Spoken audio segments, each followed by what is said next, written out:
Yo, what's up, everybody? Welcome back to another episode of EOS. It's 1090 Jake, man. I'm rocking with y'all, and y'all rocking with me. And for this video, we're going to be speaking on Honeykomb Brazy catching a federal gun case over his security guards being fake. December 18th, 2023. The Mobile County Sheriff's Special Ops Unit and FBI Safe Streets Task Force were on the highway traveling across the Dolly Parton Bridge when they observed a white 2022 Cadillac Escalade with Texas plates traveling in the left lane. Passing the task force officer and special agent, it would appear the Escalade was traveling too close to the vehicle in front of it. Remaining in the left lane, along with the blacked out window tints, would give two reasons why the Escalade could be pulled over. A traffic stop was performed on the Escalade at exit 22 in Creola on the off-ramp. Due to the tint of the vehicle, the driver was asked to exit and come back to the deputies. When the driver, who was later identified as Mason Fuller, exited the vehicle, he was wearing an outer carrier equipped with soft armor with enforcement written across. When asked about the other occupants in the vehicle, he'd advised two others were inside of the SUV. Due to the body armor, Fuller was asked about the presence of firearms, and Fuller stated there was a firearm under the driver's seat and at least one firearm in the back seat area. Due to the presence of multiple firearms in the vehicle, the other occupants were requested to exit the vehicle and come back to deputies. The first person to exit from the back passenger side door was Nashawn Jones, who's more commonly known as 28-year-old Mobile rapper Honeykomb Brazy. The next person to exit was Miguel Hall. The vehicle would be cleared for officer safety, and deputies quickly noticed a strong odor of marijuana emitting from the vehicle. A criminal history check would be conducted on all three men.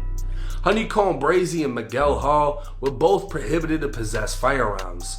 Brazy had been convicted of robbery, assault, possessing a firearm, and marijuana, while Hall had been convicted of burglary, organized criminal activity, fraud, and evading arrest.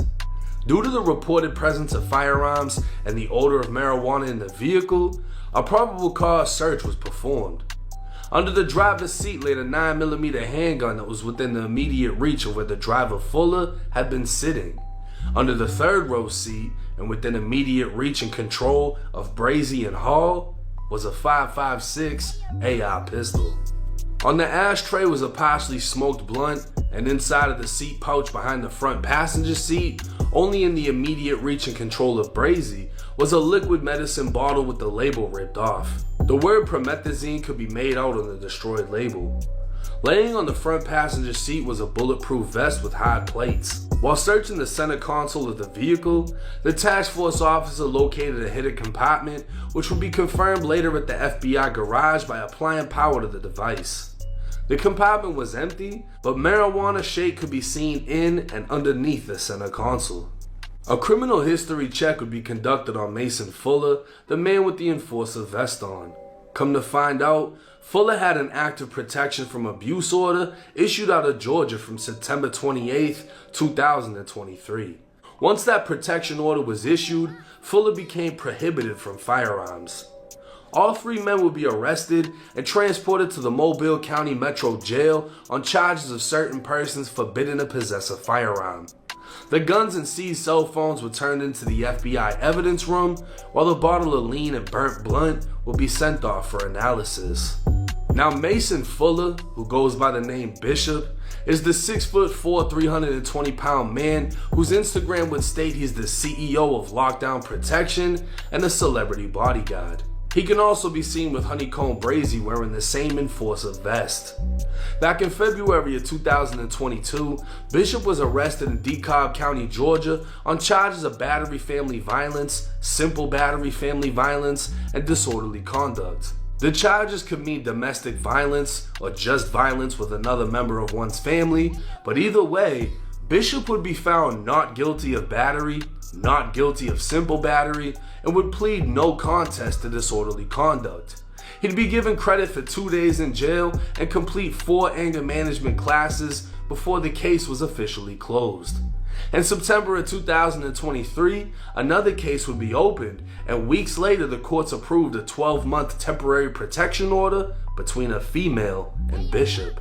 Now, under Georgia law, even though a temporary protection order, or TPO, doesn't make you a convicted felon, it can prohibit you from possessing firearms for the duration of the TPO. This means Bishop would have signed and agreed that he understands the restrictions set on him for the next 12 months. You can't go near the female, can't contact the female, and can't possess firearms. But being private security for a rapper who's been shot multiple times and allegedly had smoke with a drug kingpin worth $24 million, who's been charged with having Brazy's grandparents' house shot up, resulting in a bullet piercing an oxygen tank and blowing the house up, you know damn well you need guns for protection. Now, Brazy was released from prison in November, and Bishop was hired under the impression Bishop could legally carry, not knowing Bishop was just as hot as a convicted felon and became prohibited 2 months before Brazy was released. Looking back at the affidavit, when Bishop was asked if any guns were in the car, he said one was under the driver's seat and at least one was in the back, meaning he didn't even know the exact amount of guns he had in the vehicle, but he's supposed to be the legal carrier providing armed security. Because of Bishop's disregard for the TPO and working as armed security under false pretenses, by portraying himself as able to legally carry and provide armed security, Honeykomb Brazy and everyone else in the vehicle are facing federal weapon charges. Brazy sat in the second row seat while Bishop knew at least one gun was behind Brazy in the third row, meaning if Bishop had 5 guns in the back row, Brazy would have been charged with all 5, and because Bishop couldn't even give deputies an exact number, it just goes to show he didn't know what all was back there. Being that Bishop has no felony convictions, he only faces up to 10 years in federal prison, while Honeykomb Brazy has multiple priors. Convicted of robbery, assault, and possession of a firearm, with this new firearm arrest, the feds may attempt to enhance Honeykomb Brazy's case with the Armed Career Criminal Act, in which he'd face a minimum 15 years. The day Honeykomb Brazy was arrested, Finesse 2 times would take to Instagram with a post reading, "I don't even need a gun to kill my enemies." This will be the first time responding to Honeykomb Brazy, as Finesse was dead quiet when Brazy repeatedly called him out after being released. Finesse would hashtag out of war, but for anyone that's read the book, celebrating a man going to jail isn't one of the chapters. Now, it was reported Honeykomb Brazy received a pretrial release, which is the equivalent to a federal bond, but it wasn't true. Brazy is still in federal custody at this time and will remain in custody until the final deposition of federal charges. A post to Brazy's Instagram would read, "Boy, this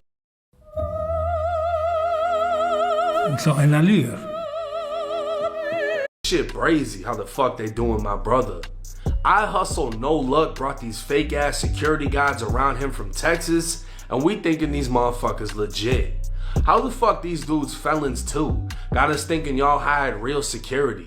Then they pleaded not guilty and shit like they trying to set him up, but the gun's in one of them's name and the other one's BM name. So how the fuck y'all pleaded not guilty? Then on top of that, they moved my brother to another prison and keep them down in the city back there talking to the police for 3 to 4 hours. Then when Brazy try to see what's up, they talking about they can't talk to him. The fuck type of time y'all on? My motherfucking brother got out doing the right shit, giving back to the community, squashing beef in the city, moving right with some fake ass security that he thought was legit, and he get caught up like this on some bullshit cause y'all ain't hire real security. Boy, all y'all hoes. So come to find out, both men in the car with Brazy were his security, hired by his manager, and the pistol was under Bishop's name, while the AR pistol was allegedly under Miguel's baby mama's name, and the bulletproof Escalade also came from Texas. But when it came down to it, neither man took his gun charge, and Brazy got locked up on the house. Now this is crazy.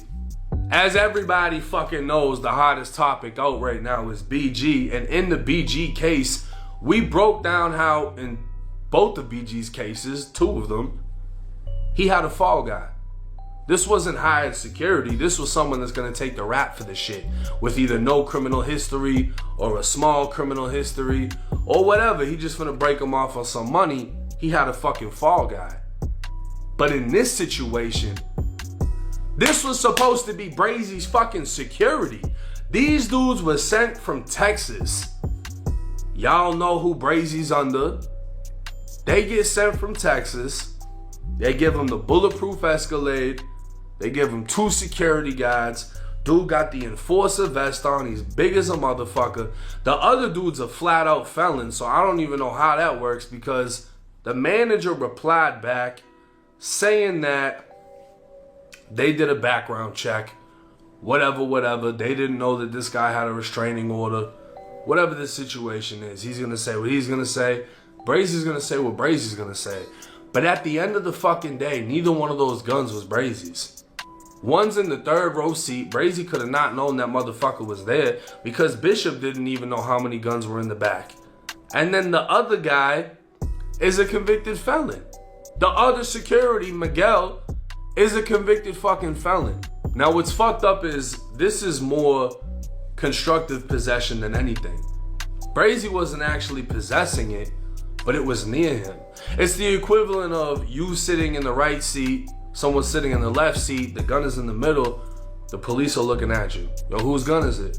Nobody says nothing. Well, both of y'all are getting locked up for the shit. And both of y'all are felons, both of y'all are fucked now. But what's crazy is the punishment is gonna be the most severe for Brazy and the other guy, Miguel, because he's already a convicted felon too. But Brazy's felonies are off the fucking chain, which might lead them to hitting him with that Armed Career Criminal Act, 15 years in the feds, plus whatever else they want to put on him, and Brazy's pretty much gone. Now the conspiracy theory behind this is finesse 2 times, because Brazy was going hard as a motherfucker for the almost 60 days he was free, and then all of a sudden he gets locked up because of security that came from Texas, which also has ties back to finesse. Now, I'm not saying the conspiracy theory is true, but these are the rumors that are floating around. You know, I don't really touch on rumors too much, but it's like if you're gonna celebrate a man going to jail, it's gonna make a motherfucker think you was behind the play. Let me know y'all's thoughts and comments in the comment section. It's 1090 Jake. I'm rocking with y'all, and y'all rocking with me.